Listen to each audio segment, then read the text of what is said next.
6 दिवसीय युद्ध या 1967 का अरब इजराइल युद्ध। इजराइल और अरब देशों में मिस्र, सीरिया और जॉर्डन के बीच युद्ध हुआ था। सीरिया स्थित सैन्य ठिकानों से 14 मई 1948 को यहूदी एजेंसी के प्रमुख डेविड बेन गुरियन ने इजराइल राज्य की स्थापना की घोषणा की। उसी दिन अमेरिकी राष्ट्रपति हैरी एस ट्रूमन ने नए राष्ट्र को मान्यता दी। फरवरी और जुलाई 1949 के बीच इजराइल और प्रत्येक अरब राज्य के बीच अलग अलग युद्ध विराम समझौतों हुए, जिसके परिणाम स्वरूप इजराइल और उसके पड़ोसियों के बीच एक अस्थायी सीमा तय की गई। इजराइल में इस युद्ध को उसके स्वतंत्रता संग्राम के रूप में याद किया जाता है।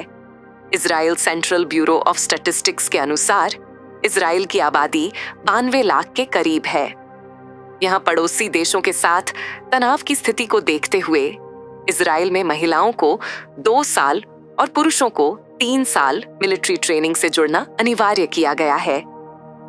इजराइल स्थापना के बाद भी आसपास के देशों से युद्ध में रहा और फिलिस्तीन विवादों ने देश को सैन्य ताकत पर ध्यान देने के लिए मजबूर किया और इजराइल का छोटा भौगोलिक क्षेत्र और पड़ोसी देश लेबनान, सीरिया, जॉर्डन है। इजराइल एकमात्र ऐसा देश है जहां महिलाओं के लिए भी सैन्य सेवा देना अनिवार्य है। सैन्य सेवा से अनुशासन, नेतृत्व और तकनीकी कौशल सभी में विकसित होता है।